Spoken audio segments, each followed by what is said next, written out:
लोग कितना कमाता है? हुजूर, महीने का 25,000। तब तो तुमको बधाई देना मांगता है। काहे हुजूर? तुम लोग 25,000 कमाता है ना? हाँ हाँ हाँ, विद्या कसम हुजूर। तो तुम लोग इंडिया में टॉप 10 में आ गया है। आए, हम तो गरीब हैं, नीचे से सेकंड होंगे। नहीं नहीं, तुम टॉप 10 में आ गया है। नमस्कार, मैं रवीश कुमार। टॉप 10 में आना कितनी बड़ी बात होती है। 1 से 10 के बीच आने की होड़ लगी रहती है। देश के नंबर 1 अमीर तो दुनिया के 10 अमीरों में शामिल हो गए, ये और वो। क्या आप उस व्यक्ति को इसी तरह से बधाई दे सकते हैं जो महीने का 25,000 कमाता है? इस सूचना के बाद 25,000 कमाने वाले खुद को कैसे देखेंगे? अभी तक वे खुद को गरीब या निम्न मध्यम वर्ग का हिस्सा समझते रहे होंगे, लेकिन जब उन्हें पता चलेगा कि वे भारत में चोटी के 10 लोगों में या 10% में शामिल हो गए हैं और कमाई 25,000 प्रति माह ही है, तो खबर देने वाले को मिठाई खिलाएंगे या कायदे से खदेड़ देंगे? क्या यह वाकई बधाई देने वाली बात है कि 25,000 महीना कमाने वाले टॉप 10 में आ गए? प्रधानमंत्री कहते हैं कि वे आराम नहीं करते हैं, काम ही काम करते हैं, तब फिर ये नतीजा क्यों है? आर्थिक असमानता इतनी भयंकर क्यों हो गई है जिसकी कल्पना तक नहीं की जा सकती?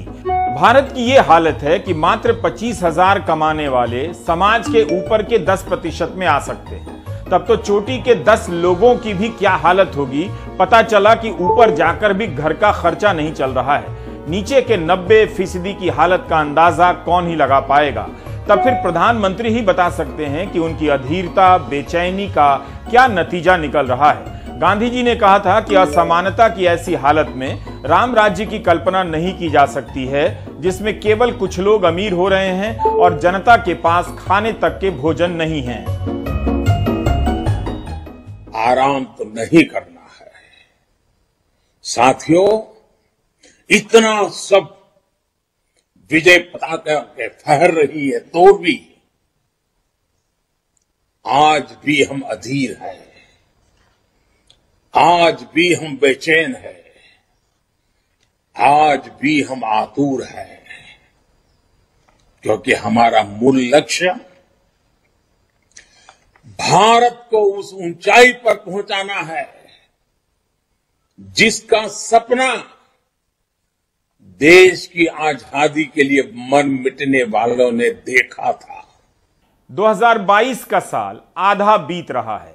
इस साल किसानों की आमदनी को डबल करने का ऐलान हुआ था। इस पर तो अब बात ही नहीं होती। देश की आम जनता इस महंगाई का सामना बहादुरी से कर रही है, लेकिन उसके चुप रहने से महंगाई से बढ़ रही असमानता गायब नहीं हो जाती।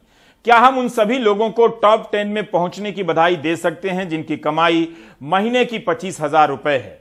इंस्टीट्यूट ऑफ कॉम्पिटिटिवनेस की रिपोर्ट को खारिज करने से पहले एक बार सोच लीजिए कि इस रिपोर्ट को डॉक्टर विवेक देबरॉय के करकमलों द्वारा जारी किया गया है, जो भारत के प्रधानमंत्री की आर्थिक सलाहकार परिषद के चेयरमैन हैं। इस रिपोर्ट में उनकी भी एक चिट्ठी है। जो आंकड़े हैं वो भारत सरकार के ही सर्वे से लिए गए हैं। Institute for competitiveness Harvard business school के ग्लोबल नेटवर्क का हिस्सा है और इसका दफ्तर हरियाणा के गुरुग्राम में है। यह संस्था भारत में मौलिक शोध को प्रोत्साहित करने का दावा करती है। इसके कवर पेज पर यह तस्वीर सारी कहानी कह देती है। एक तरफ अकेला एक आदमी है और दूसरी तरफ 10-12 लोग हैं। अकेला खड़ा अमीर है, यानी इस देश में समृद्धि का यही प्रतिशत है। केवल एक बंदा है और वही अमीर है। कोई नई बात नहीं है। असमानता को लेकर ऐसी अनेक रिपोर्ट आ चुकी हैं, जिनमें कई बार दिखाया जा चुका है कि भारत में आबादी के ऊपरी हिस्से का जो 1% है वही अमीर होता जा रहा है। बाकी कम कमाने वाले और भी कम कमाते जा रहे हैं। 2022 की विश्व असमानता रिपोर्ट में बताया गया है कि पूरे देश की कुल कमाई में 57% हिस्सेदारी चोटी के 10% लोगों की थी। 2022 की रिपोर्ट के अनुसार नीचे की 50% आबादी का राष्ट्रीय आमदनी में केवल 13% हिस्सा था और कमाने वालों में 15% ऐसे हैं जो महीने का 5,000 से भी कम कमाते हैं। अर्थशास्त्री थॉमस पिकेटी पहले ही यह बता चुके हैं और इस रिपोर्ट में भी उनका हवाला दिया गया है। पिकेटी ने 1922 से 2015 के बीच आयकर से संबंधित आंकड़ों का अध्ययन किया है और दिखाया है कि भारत में आजादी के पहले जितनी असमानता थी उससे कहीं ज्यादा असमानता अब है। इंस्टीट्यूट फॉर कॉम्पिटिटिवनेस की रिपोर्ट में periodic labour force survey PLFS के 2019-20 के आंकड़ों के आधार पर यह दिखाया गया है कि एक महीने में 25,000 रुपए कमाने वाला व्यक्ति भारत में चोटी के 10% लोगों में आ जाता है। इसी 10% में निम्न मध्यम वर्ग है, अमीर है और सुपर अमीर भी है। तो चोटी के 10% लोगों में पहुंचकर भी महीने का 25,000 कमाने वाला चैन से नहीं है, लोन दे पा रहा है, न फीस दे पा रहा है, प्राइवेट स्कूल से बच्चों के नाम कटवाकर सरकारी स्कूल में डाल रहा है। जब वह व्यक्ति ग्रामीण इलाकों के प्राइवेट अस्पतालों में जाता है तो स्वास्थ्य का औसत खर्चा 27,000 रुपए तक पहुंच जाता है और जब शहरों के प्राइवेट अस्पतालों में जाता है तब औसत खर्चा 38,000 रुपए तक हो जाता है। स्वास्थ्य पर खर्चा इतना बढ़ गया है कि इस कारण भी लोग गरीबी में धकेले जा रहे हैं। आम आदमी जो भी कमाता है उसका 13% हिस्सा इलाज पर खर्च हो रहा है। यह तबका कब गरीबी में चला जाता है और कब निकलता है, इसके बारे में जानने की व्यवस्था होनी चाहिए, ऐसा रिपोर्ट में कहा गया है। भारत की आबादी के निचले हिस्से के 10% लोगों की कुल कमाई से 3 गुना ज्यादा टॉप के 1% लोग कमाते हैं। समाज में आर्थिक असमानता बढ़ने पर अपराध और गुस्सा बढ़ने लगता है। दूसरी तरफ लोगों को दिखाने के लिए बराबर होने की नकल बढ़ जाती है। शादी ब्याह में लोग कर्ज लेकर खर्च करने लगते हैं ताकि दिखा सकें कि वे भी किसी से कम नहीं। राशन के लिए पैसा नहीं, शामियाने की सजावट हो रही है कर्जे से। इस रिपोर्ट में असमानता दूर करने के कई उपाय बताए गए हैं जो हमेशा ही इस तरह की रिपोर्ट में बताए जाते हैं। असमानता कभी दूर नहीं होती। जैसे शहरों में गरीबी कम नहीं हो रही है तो यहां भी मनरेगा शुरू हो, न्यूनतम मजदूरी की दर और बढ़ा दी जाए और लोगों के लिए यूनिवर्सल बेसिक इनकम की व्यवस्था की जाए। इसी रिपोर्ट में कहा गया है कि जितने लोग नियमित रूप से काम करते हैं यानी सैलरी मिलती है, उनके महीने की औसत कमाई शहरों में मात्र 19,194 रुपए और गांव में 13,912 रुपए है। जो लोग अपना रोजगार करते हैं उनकी महीने की कमाई 10,538 रुपए है। दोनों ही आंकड़े जुलाई से सितंबर 2019 के बीच के हैं जब periodic labour force survey PLFS हुआ था। लेकिन हम इसके आधार पर अनुमान तो लगा ही सकते हैं कि 2022 के साल में लोगों की कमाई की क्या हालत होगी। महंगाई के अनुपात में देख सकते हैं कि कितने लोग गरीबी का जीवन जी रहे होंगे। 25,000 रुपए महीना कमाने वाले का घर इन दिनों कैसे चल रहा है? क्या वह टॉप 10 में आने की खुशी महसूस कर सकता है? हम जवाब जानते हैं मगर पूछने में कोई बुराई नहीं। मेरा नाम पंकज है। मैं एक प्राइवेट कंपनी में जॉब करता हूँ और मेरी सैलरी इस समय 25,000 रुपये है और मेरी फैमिली, मेरी वाइफ, मेरे बच्चे और मैं हूँ। और इस महंगाई के दौर में हम लोग ये सोचते हैं कि इस 25,000 में कैसे खर्चा चलाएंगे, क्योंकि हमारे पास सर के ऊपर बोझ रहता है इंस्टॉलमेंट का, हमारी गाड़ी की EMI का और डेली हमारे जो खर्चे हैं जैसे कि गाड़ी का पेट्रोल हो गया और राशन हो गया, ये सारी चीज़ें हो गई। इन सभी में हम लोग काफ़ी उलझ जाते हैं अपनी ज़िंदगी में। महीने का आखिरी तक आते आते हमारे पास बिल्कुल भी पैसे नहीं रह जाते कि हम लोग अपना खर्चा चला सकें। लास्ट के 5 दिन तो हमारे ऊपर ऐसे बोझ बन जाते हैं जैसे कि ये समझिए कि राशन वाले का उधार हो जाता है, बहुत सी चीज़ों का उधार हो जाता है हमारे ऊपर। जैसे कि गैस के दाम डेली बढ़ रहे हैं, पेट्रोल के दाम डेली बढ़ रहे हैं, राशन में हमारी दालों के दाम डेली बढ़ रहे हैं और ये तेल वगैरह डेली बढ़ रहा है। इसके इन सभी को बढ़ते हुए को देख के हम ये सोचते हैं कि हम अपने बच्चों का भविष्य कैसे बनाएंगे। मेरी बच्ची एक प्राइवेट स्कूल में पढ़ती है जिसकी कि प्रति माह फीस 2,000 रुपये समथिंग जाती है। इसके बाद भी स्कूलों के और भी खर्चे लगे रहते हैं, जैसे कॉपी किताब हो गई, ड्रेस हो गई। स्कूल वाले इसमें भी एक्स्ट्रा एक्टिविटीज़ ऐड कर देते हैं, हमें वो भी फीस भरनी पड़ती है उसकी। इन सभी को देखते हुए मुझे अब ये लगता है कि मेरी वाइफ अब नौकरी पे जाए। उसने 2-3 जगह इंटरव्यू दिया हुआ है, अभी तक तो कुछ रिस्पॉन्स आया नहीं है। देखो भविष्य में रिस्पॉन्स आ जाएगा, काफ़ी अच्छा खासा। ये है कि वो भी नौकरी करेगी जिससे कि हम अपने परिवार का पालन पोषण ढंग से कर सकेंगे। इंस्टीट्यूट फॉर कॉम्पिटिटिवनेस की रिपोर्ट के अनुसार केंद्र सरकार के बजट में सामाजिक सुरक्षा पर होने वाले खर्च का प्रतिशत बढ़ता जा रहा है। अगर यह नहीं होता तब क्या आबादी का बड़ा हिस्सा 2 वक्त का भोजन करने की स्थिति में होता? आखिर हमने कैसी आर्थिक तरक्की की है कि लोग खुद से 2 वक्त का अनाज नहीं खरीद सकते। इस रिपोर्ट में कहा गया है कि आर्थिक असमानता का प्रकोप कितना भयंकर है, इसकी कल्पना नहीं कर सकते। इसका एक जवाब मेरे पास भी है। आप इसलिए कल्पना नहीं कर पा रहे हैं कि गोदी मीडिया और अर्ध गोदी मीडिया ने दिमाग में कचरा भर दिया है। कल्पना के लिए जगह ही नहीं है। चैनलों के डिबेट के टॉपिक देखिए, अंग्रेजी और हिंदी के चैनल एक समान नजर आते हैं। अलग अलग भाषाओं में मुद्दा एक ही है। मुद्दों का ऐसा एकीकरण, यूनिफिकेशन ऑफ इश्यूज, एक ऐसी प्रक्रिया है जिसके जरिए आर्थिक असमानता की राजनीतिक चेतना को ध्वस्त किया जा सकता है। मिसाल के तौर पर हाल फिलहाल की हेडलाइनों के नमूनों को देखिए जो अलग अलग चैनलों पर चले हैं। Who is fear mongering about the Gyanvapi survey? Question mark. Kashmiri Pandits under threat.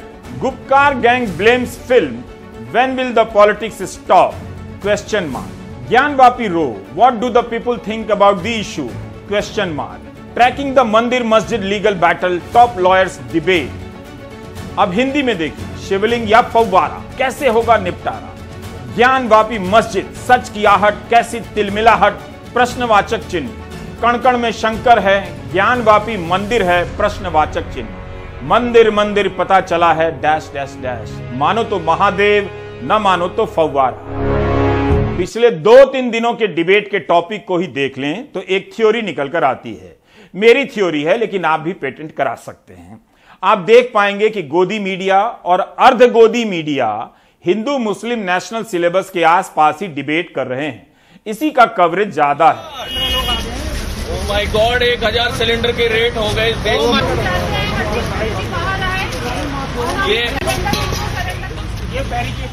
हम सभी जानते हैं कि महंगाई का मुद्दा लोगों का राजनीतिकरण कर सकता है।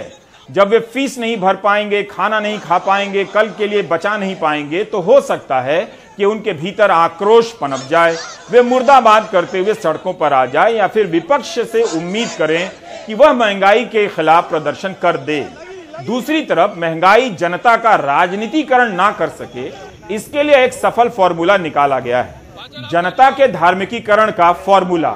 जनता भले ही आर्थिक रूप से एक दूसरे से असमान है, अमीर गरीब का बहुत अंतर है, मगर धार्मिक पहचान से खास किस्म की समानता आती है। धार्मिक पहचान की समानता को समानता का रवीश सूचकांक कहते हैं। यह सूचकांक मार्केट में नया गिरा है, इसलिए बहुतों को मालूम नहीं। आर्थिक असमानता की पहचान के लिए खास तरह के राजनीतिक विवेक की जरूरत होती है। उस विवेक को आप धार्मिक समानता के मुद्दों से खत्म कर सकते हैं, बल्कि बहुत हद तक किया भी जा चुका है।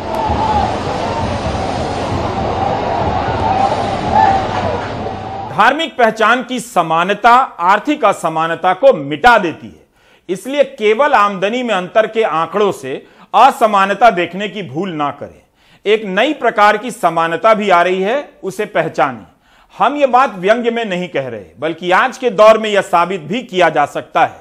आप कॉलोनी और रिश्तेदारों के व्हाट्सएप ग्रुप में महंगाई को लेकर या आर्थिक असमानता के मुद्दों को लेकर कोई भी पोस्ट नहीं डाल सकते। आप पर लोग टूट पड़ेंगे। आप केवल मेरे शो का लिंक शेयर कर दीजिए, प्राइम टाइम का, आपको पता चलेगा कि मैं क्या झेलता हूं। समृद्धि केवल आर्थिक नहीं होती, यह सोच ही भारतीय नहीं है। केवल धन से मानसिक सुख नहीं मिलता है, धर्म से भी मिलता है। और धर्म के नाम पर नफरत का ज्वार उठे तो सुख नहीं, परम सुख मिलता है। इंसान चरम से परम पर पहुंच जाता है। तभी तो करोड़ों लोग कई हफ्तों से धर्म संसद, हिजाब, शोभा यात्रा, loud speaker, Kashmir files, bulldozer, Gyanvapi मस्जिद, ताजमहल जैसे मुद्दों के आसपास ही डिबेट में उलझे। इन सभी मुद्दों में कई बातें कॉमन। एक समुदाय से अतीत का बदला लेना, उसे अपमानित करना, असुरक्षित कर देना, नए नए मुद्दों और दावों से लगातार उसे विस्थापित करते रहे। इन अनगिनत मुद्दों से हर दिन उसका विस्थापन किया जाता है। संविधान की सुरक्षा होते हुए भी धर्म के नाम पर भयंकर असुरक्षा पैदा की जा रही है। सुप्रीम कोर्ट भी कई बार इशारों में और कई बार साफ साफ कह चुका है, हेट स्पीच का मामला भी उसी आधार पर चल रहा है। क्या आपने सुना है कि महंगाई से त्रस्त जनता गोदी मीडिया और अर्ध गोदी मीडिया को देखना नहीं चाहती है? करोड़ों लोग देखते हैं, रोज देखते हैं, क्योंकि यही वो मुद्दे हैं जिनसे जनता महंगाई के कष्ट को भुला पाती है। थॉमस पिकेटी जैसे अर्थशास्त्री इस बात को कभी नहीं समझ सकते, क्योंकि धार्मिक पहचान की समानता और उससे मिलने वाले मानसिक सुख का कोई आंकड़ा नहीं होता है।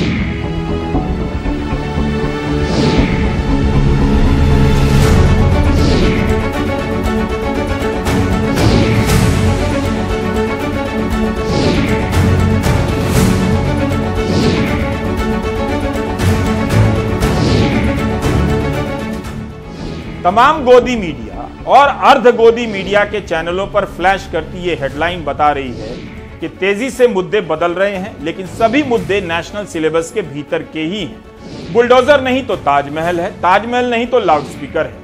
अप्रैल और मई के पहले सप्ताह तक आप क्या देख रहे थे, उसी के ये चंद नमूने हैं जो चैनलों पर चले हैं और चले आ रहे हैं। मई के पहले हफ्ते में आप अजान बनाम चालीसा के विवाद में उलझे थे, तभी बुलडोजर का विवाद आया, उसी के बीच ज्ञान व्यापी शुरू हो गया और इन दिनों यही सब दिन रात चल रहा है। करोड़ों लोगों का देखना और देखते जाना बता रहा है कि लोगों को धन नहीं, धर्म चाहिए। 1 साल से ज्यादा समय बीत चुका है, जनता आराम से 100 रुपए लीटर पेट्रोल खरीद रही है, बल्कि उससे भी अधिक दाम दे रही है।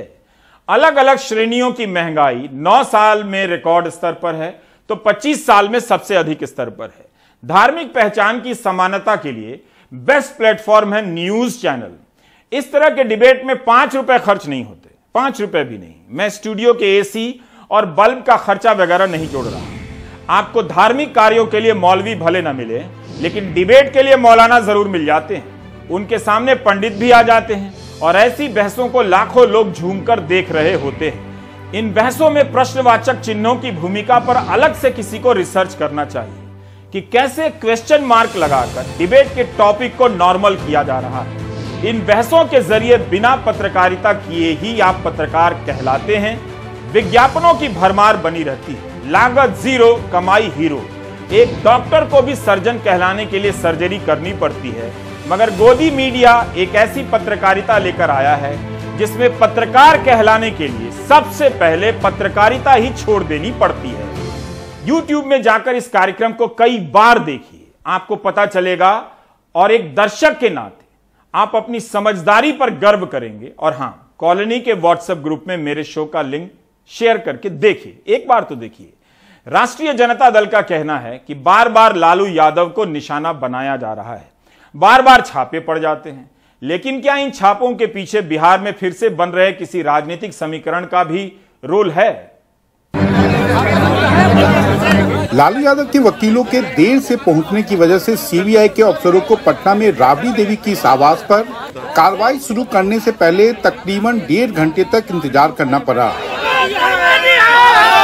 बाहर राजद के कार्यकर्ता और नेता काफी आक्रामक दिख रहे थे। केंद्र सरकार होश में आओ, होश में आओ, होश में आओ। लगातार लालू यादव जी को टारगेट किया जा रहा है, तेजस्वी जी को टारगेट किया जा रहा है और इन्हीं के ऊपर बस छापेमारी पिछले कई वर्षों से हम लोग देख रहे हैं। 20 वर्षों से छापेमारी एक ही परिवार पे। बिहार में और कहीं घोटाला हुआ है कि नहीं हुआ है? आखिर क्यों लालू जी के परिवार को टारगेट किया जा रहा है? हिंदुस्तान के लोकतंत्र को मौजूदा भाजपा सरकार लेके जा रही है। लालू जी के वक्त से लेकर के जब जब जन उभार की राजनीति शुरू हुई, हाल के दिनों में नेता प्रतिपक्ष ने बेरोजगारी से लेकर के जातिगत जनगणना की बात शुरू की। संवाद बिहार के बाकी दलों तक भी पहुंचा, साथ आने लगे। तो इतना डर कि आपने फिर से एक बार एक मरी हुई चिड़िया को जिंदा करके फिर से उस तोते को आपने घर पे बिठा दिया। लालू यादव दिल्ली में अपनी बेटी मीसा भारती के आवास पर थे। वहां दोपहर बाद सीबीआई टीम छापेमारी के बाद निकली। कुछ उन लोगों के घर भी सीबीआई टीम पहुंची जिन्हें लालू यादव के समय रेलवे में नौकरियां मिली थी। जनता दल यूनाइटेड और बीजेपी का कहना है कि ये मामला पुराना है और उसमें तथ्य हैं। अब सीबीआई तोता है तो ये तोता मनमोहन सिंह के टाइम में था कि नहीं? उनके मंत्रिमंडल में थे कि नहीं? ये तोता है तो उसके पहले से तोता है कि नहीं? ये तोता है तो आज तोता है क्या? 10 वर्षों तक उनके साथ रहे, उनके मंत्रिमंडल में शामिल रहे, भारत सरकार में, केंद्र सरकार में आपकी हिस्सेदारी रही, तो उस समय ये तोता था कि नहीं? तो जब आपको सामना करना पड़ रहा है आज और अपने किए हुए कृत्यों को ही, और उसके कारण ही जो आज जो उनके सामने कठिनाई पैदा हुई है, तो उसका सामना करने के बजाय अब तोता और मैना बोलने से जान बचेगी क्या? फिलहाल जांच एजेंसी से कोई आधिकारिक बयान नहीं आया है कि आज की छापेमारी में क्या हासिल हुआ।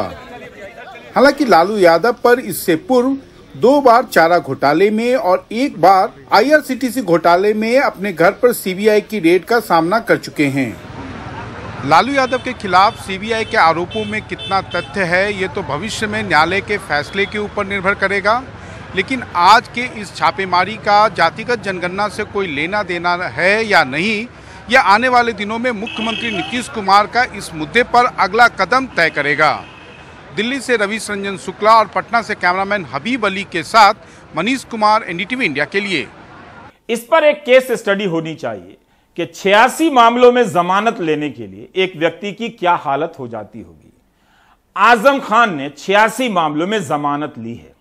उनकी जमानत के विरोध में यूपी सरकार ने भी कई वकील उतारे होंगे।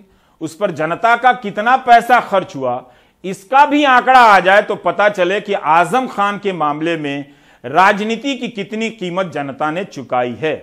आज सपा नेता आजम खान जमानत पर जेल से बाहर आ गए। फरवरी 2020 से आजम खान जेल में। समय और जगह की कमी के कारण हम सभी 87 मामलों का जिक्र नहीं कर पा रहे हैं। 86 मामलों में जमानत मिल गई थी। एक मामले में जमानत के लिए सुप्रीम कोर्ट गए। कोर्ट ने उनके मामले को देखते हुए कहा कि अजीबोगरीब तथ्य हैं। पहले हाईकोर्ट को फैसला लेने के लिए कहा, लेकिन जब 137 दिनों तक फैसला नहीं आया तब सुप्रीम कोर्ट सख्त हो गया। हाईकोर्ट ने आजम खान की जमानत की अर्जी पर फैसला 4 दिसंबर से ही सुरक्षित रखा था। सुप्रीम कोर्ट ने आजम खान को जमानत देने के लिए अनुच्छेद 142 के तहत विशेषाधिकार का इस्तेमाल किया है और जमीन पर कब्जा और ठगी के मामले में अंतरिम जमानत दे दी।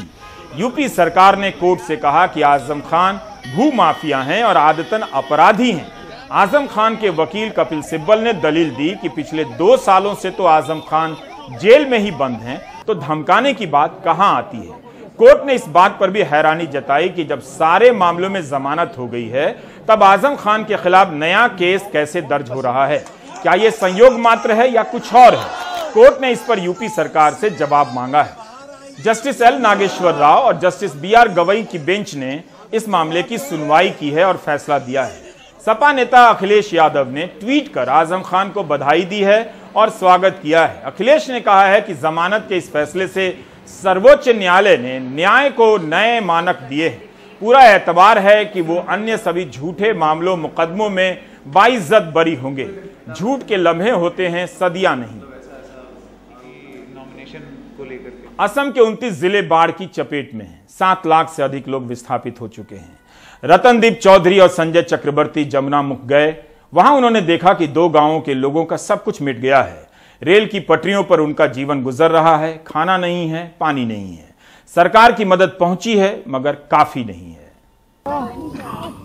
43 साल की मुनव्वरा बेगम पिछले 2 दिनों में पहली बार खाने में चावल खा रही हैं। वरना सोमवार से जब से जमुनामुख के उनके गांव पतिया पाथर में बाढ़ आई तब से वो मुरमुरे खाकर अपना गुजारा कर रही थीं। ये इलाका मानसून के पहले होने वाली बरसात में सबसे ज्यादा प्रभावित रहा। पिछले 5 दिनों से मुनव्वरा का परिवार 4 और परिवारों के साथ रेलवे की पटरी के पास 10 फुट की इस तिरपाल के नीचे बहुत खराब हालात में रह रहा है।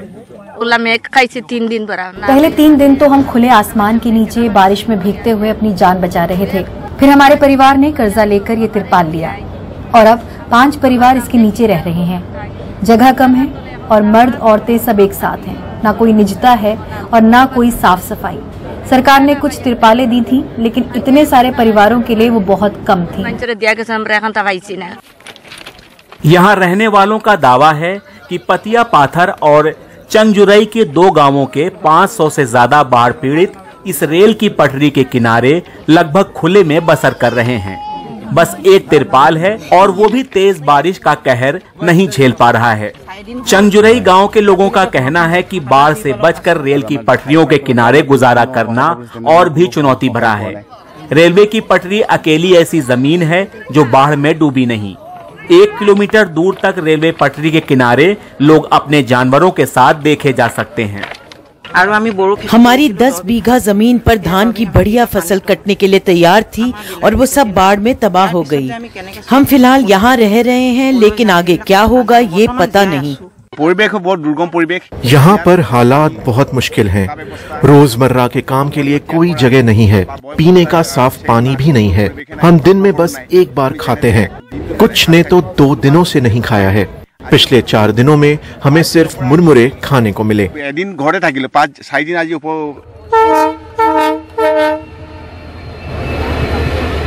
बारिश ही नहीं बल्कि जब यहाँ से ट्रेन भी गुजरती है तो तेज हवा में तिरपाल उड़ जाता है। जो अनाज बचा है वो भी पटरी पर सुखाया जा रहा है। करीब आधा दर्जन मवेशी भी ट्रेन से टकरा चुके हैं। सरकार की तरफ से मदद आई भी तो बहुत देर से, और वो भी बहुत कम। कल तो आया था रिलीफ, आधा केजी मिला है हर आदमी। आधा केजी क्या? आधा केजी चावल मिला है। और क्या मिला? और कुछ नहीं मिला, थोड़ा दाल में मिला है और थोड़ा तेल भी दिया। वो तेल का नाम का ही है। असम के बढ़ते बाढ़ की पानी में किसी तरह अपनी जिंदगी को बचा के ये लोग यहाँ पे शरण लिए हुए हैं रेलवे पटरी के साथ, मगर यहाँ पे भी उनकी जिंदगी बहुत मुश्किल है। पीने का पानी नहीं है, खाना बहुत कम है। सरकारी मदद आ रही है मगर बहुत देर से आ रही है और बहुत कम आ रही है। इसमें से ये लोग आगे चल के क्या करेंगे, इसका कोई रास्ता इनको नहीं दिख रहा है। बाढ़ घटने के बाद जब घर लौटेंगे, घर है भी नहीं, इसका भी कोई पता नहीं है। जमुना मुख से संजय चक्रवर्ती के साथ रत्नदीप चौधरी, एनडीटीवी इंडिया। 19 और 20 मई के प्राइम टाइम में मीडिया के बारे में काफी कुछ कहा है। आपसे गुजारिश है कि YouTube में जाकर दोनों प्राइम टाइम को दोबारा देखें। शनिवार और रविवार के दिन सोच सकते हैं कि यह सब कब तक चलेगा। बेशक आप इसे रोक नहीं सकते, मैं भी नहीं रोक सकता, लेकिन एक दर्शक के तौर पर आप खुद को बदल तो सकते हैं। इस खेल को समझ लेना ही इस वक्त काफी है। बाकी ब्रेक ले लीजिए।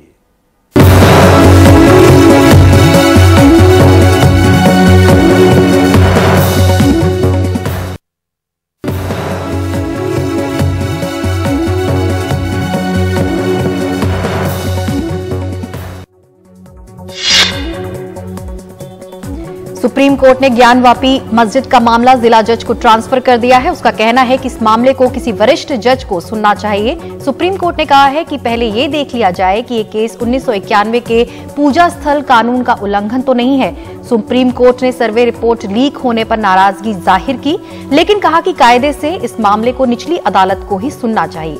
जस्टिस चंद्रचूड़ ने कहा कि ये बहुत पेचीदा मामला है, इसलिए जिला अदालत का ही कोई वरिष्ठ जज इसे देखे। अदालत ने एक और अहम बात ये कही कि दोनों समुदायों में शांति और भाईचारा सबसे जरूरी है।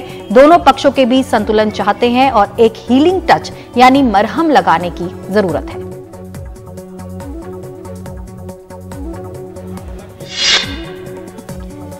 जयपुर में बीजेपी पदाधिकारियों को पीएम मोदी ने जीत का मंत्र देते हुए कहा है कि हमें वंशवादी नहीं बल्कि विकासवाद की राजनीति करनी है।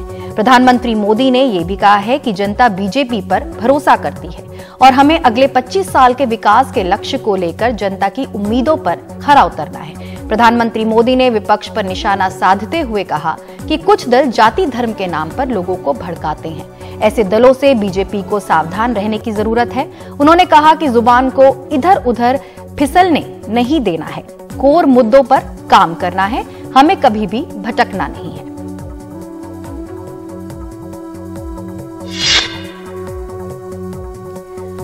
नवजोत सिंह सिद्धू आखिरकार जेल पहुंच गए। साल भर उनका यही ठिकाना है। 1988 के रोड रेज मामले में 34 साल बाद आखिरकार उन्हें पूरे 364 दिन इसी जेल में रहना पड़ेगा। इसके पहले नवजोत सिंह सिद्धू ने पटियाला जिला कोर्ट में सरेंडर कर दिया। शुक्रवार सुबह सिद्धू के वकील अभिषेक मनु सिंघवी ने सुप्रीम कोर्ट से मेडिकल मामलों की वजह से कुछ मोहलत मांगी थी, जिसे मुख्य न्यायाधीश एनवी रमना ने खारिज कर दिया। सिंघवी ने सिद्धू की अर्जी पर सुनवाई चाही तो अदालत ने उन्हें मुख्य न्यायाधीश से स्पेशल बेंच बनाने के लिए औपचारिक अपील करने की सलाह दी, लेकिन मुख्य न्यायाधीश ने इससे इनकार कर दिया।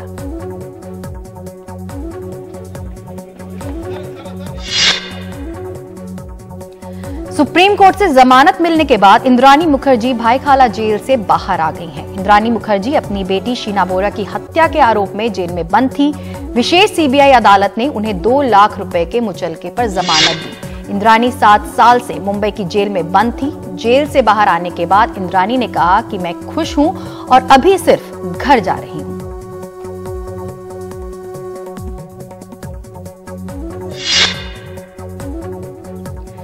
जम्मू कश्मीर के बीच नेशनल हाईवे पर एक बन रही सुरंग धंसने से 10 मजदूर फंसे हुए हैं। खासी तलाश के बाद एक का शव मिला है। शुक्रवार को एक बार फिर भारी भूस्खलन ने बचाव का काम और मुश्किल कर दिया है। एक बार फिर पत्थर लुढ़कने से बचाव स्थल पर अफरा तफरी मच गई। गुरुवार रात ही ये सुरंग धंस गई थी। 16 घंटे की तलाश के बाद बस एक शव निकाला जा सका। फिर भारी पत्थर लुढ़कते हुए आगे 9 लोगों का अब तक कुछ पता नहीं है। ये लोग श्रीनगर जम्मू हाईवे पर सुरंग के धंस जाने से फंस गए थे। बचाव अभियान देख रहे अधिकारियों का कहना है कि नया भूस्खलन पिछले से काफी बड़ा है, जिसमें सुरंग में काम कर रहे 10 मजदूर फंसे रह गए। भारी बारिश और तेज हवाओं ने भी खलल डाला। भूस्खलन में फंसे 10 मजदूरों में 5 पश्चिम बंगाल से हैं, 2 नेपाल से, 1 असम से और 2 जम्मू कश्मीर से। बचाव कर्मियों का कहना है मलबा साफ करने में 2 दिन और लग सकते हैं। वो निकल गया।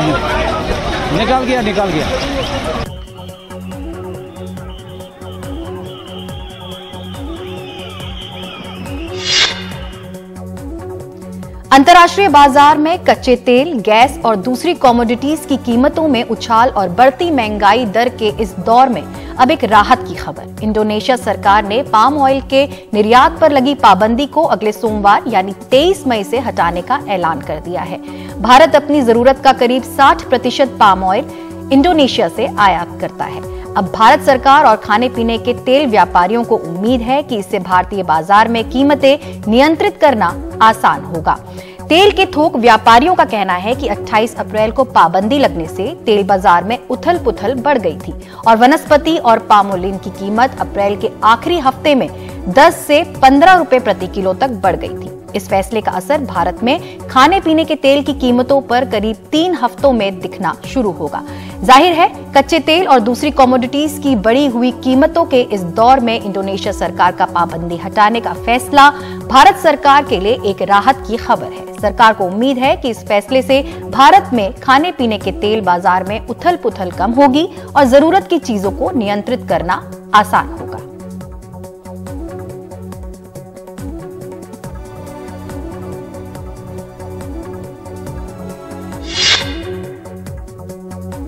कर्नाटक में धर्मांतरण रोकथाम अधिनियम लागू होने के बाद ईसाई समुदाय की परेशानियां बढ़ती नजर आ रही हैं। राम सेने नाम के एक संगठन ने धमकी दी है कि कर्नाटक में गैर कानूनी गिरजाघर चल रहे हैं, या तो सरकार इन्हें बंद करवाए वरना राम सेने खुद कार्रवाई करेगी। आर्च बिशप का कहना है कि धर्मांतरण रोकथाम कानून ईसाई समुदाय के साथ धोखा है। कर्नाटक में धर्मांतरण रोकथाम अधिनियम पर जब राज्यपाल ने सहमति दी थी, उसी दौरान कोडागु जिले में ईसाई समुदाय के 2 लोगों को एक दक्षिणपंथी संगठन के लोग पकड़कर थाने ले गए। उनका आरोप था कि ये लोग धर्म परिवर्तन करवाते हैं। अब आर्च बिशप ने कहा है कि ये अधिनियम ईसाइयों के साथ धोखा है। हाल के दिनों में अल्पसंख्यक समुदायों के लोगों पर हमलों की घटनाएं बढ़ी हैं।